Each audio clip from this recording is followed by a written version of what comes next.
ನಮಸ್ಕಾರ ಆತ್ಮೀಯರೇ, media house ಕನ್ನಡಗೆ ಸ್ವಾಗತ.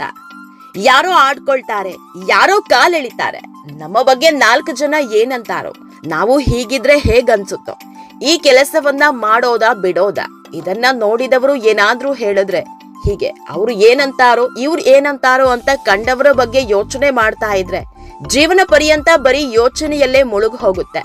ಜೀವನದುದ್ದಕ್ಕೂ ಬರೀ ಯೋಚನೆ ಮಾಡ್ಕೊಂಡೇ ಇರಬೇಕಾಗುತ್ತೆ. ಯಾಕಂದ್ರೆ ಆಡ್ಕೊಳ್ಳೋರು ಆಡ್ಕೊಳ್ತಾನೆ ಇರ್ತಾರೆ ಹೊರತು ಯಾವತ್ತೂ ಮುಂದೆ ಬರಲ್ಲ. ಕಾಲೆಳೆಯೋರು ಯಾವಾಗ್ಲೂ ಕಾಲ್ ಕೆಳಗೆ ಇರೋದು.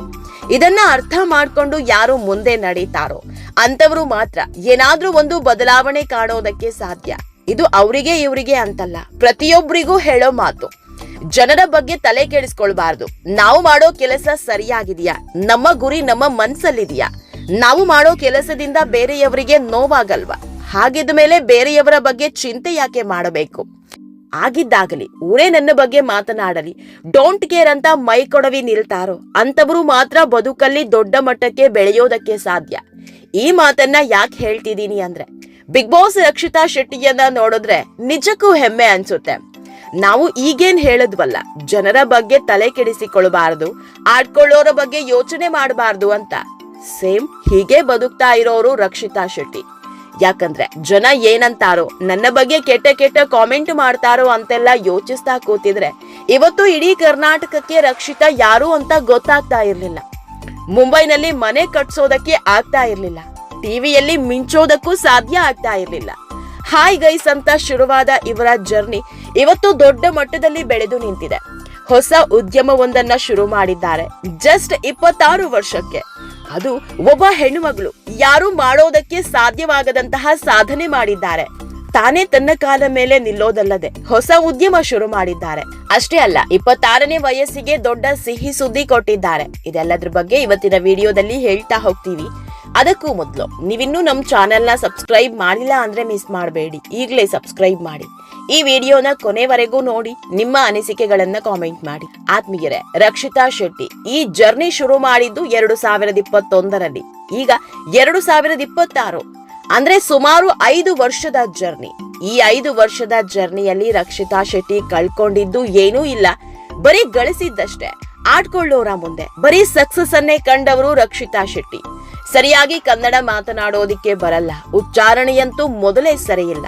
ಕನ್ನಡದವರೇ ಆದ್ರೂ ಕನ್ನಡದ ಮೇಲೆ ಹಿಡಿತಾ ಇಲ್ಲ, ಆದ್ರೂ ಕನ್ನಡದ ಮೇಲಿನ ಅಭಿಮಾನ ಕಮ್ಮಿ ಆಗಿರ್ಲಿಲ್ಲ. ತುಳು ಮಾತೃಭಾಷೆ ಆದ್ರೂ ತುಳು ಜೊತೆಗೆ ಕನ್ನಡದಲ್ಲೂ ವಿಡಿಯೋ ಶುರು ಮಾಡಿದವರು ರಕ್ಷಿತಾ ಮೊದಲಿಗೆ ವಿಡಿಯೋ ಶುರು ಮಾಡಿದಾಗ ಗೆಲಿ ಮಾಡಿದವರೇ ಜಾಸ್ತಿ. ಎಲ್ಲಿಂದ ಬರ್ತಾರೋ ಇವರಿಗೆಲ್ಲ ವಿಡಿಯೋ ಮಾಡೋ ಹುಚ್ಚು, ಟ್ರೋಲ್ ಆಗೋದಿಕ್ಕೆ ಅಂತಾನೆ ಇವರೆಲ್ಲ ವಿಡಿಯೋ ಮಾಡೋದು. ನೇಮು ಫೇಮಿಗಾಗಿ ಏನ್ ಬೇಕಾದ್ರೂ ಮಾಡ್ತಾರೆ ಅಂತ 100 ಜನರಲ್ಲಿ 90 ಜನ ನೆಗೆಟಿವ್ ಕಮೆಂಟ್ ಹಾಕಿದ್ದೇ ಜಾಸ್ತಿ. ಆದ್ರೆ ರಕ್ಷಿತಾ ಯಾವುದಕ್ಕೂ ತಲೆ ಕೆಡಿಸ್ಕೊಂಡಿರ್ಲಿಲ್ಲ.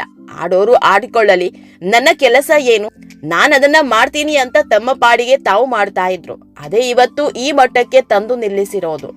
ಅವತ್ತು ನೆಗೆಟಿವ್ ಕಮೆಂಟ್ ಮಾಡಿದವರು ಈಗ ಎಲ್ಲಿದ್ರು, ಇವತ್ತು ಅಲ್ಲೇ ಇದ್ದಾರೆ. ಆದ್ರೆ ರಕ್ಷಿತಾ ಶೆಟ್ಟಿ ಎಲ್ಲಿಗೆ ಬಂದು ನಿಂತಿದ್ದಾರೆ ನೋಡಿ.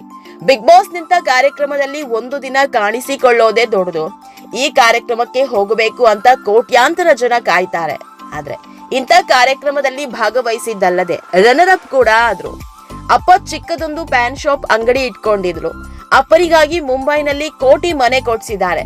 ಜೀವನಕ್ಕೆ ಏನ್ ಬೇಕೋ ಎಲ್ಲವನ್ನ ಮಾಡ್ಕೊಂಡಿದ್ದಾರೆ. ಇಷ್ಟು ಚಿಕ್ಕ ವಯಸ್ಸಲ್ಲೇ ಎಲ್ಲಾ ಸಾಧನೆ ಮಾಡಿ ಆಗಿದೆ. ಅವತ್ತು ಆಡ್ಕೊಂಡವರು ಇವತ್ತು ಬಾಯಿ ಮೇಲೆ ಬೆರಳಿಟ್ಟುಕೊಳ್ಳುವಂತೆ ಬದುಕ್ತಿದ್ದಾರೆ. ಎಷ್ಟು ಸಾಲದು ಅಂತ ತಮ್ಮ 26ನೇ ವಯಸ್ಸಿನಲ್ಲಿ ಹೊಸ ಉದ್ಯಮ ಶುರು ಮಾಡಿದ್ದಾರೆ. ತಮ್ಮ ಊರಲ್ಲಿ ಪಟಾಕಿ ಕಿಚನ್ ಓಪನ್ ಮಾಡಿದ್ದಾರೆ. ತೋಟದ ಮಧ್ಯೆ ಹೈಟೆಕ್ ಗುಡಿಸಲೊಂದನ್ನ ರೆಡಿ ಮಾಡಿ ಅದೇ ಗುಡಿಸಲಿಗೆ ಪಟಾಕಿ ಕಿಚನ್ ಅಂತ ಹೆಸರಿಟ್ಟಿದ್ದಾರೆ. ಇನ್ನು ಮುಂದೆ ತಮ್ಮ ಮನೆಯವರೆಲ್ಲ ಇಲ್ಲೇ ಅಡುಗೆ ಮಾಡೋದಂತೆ.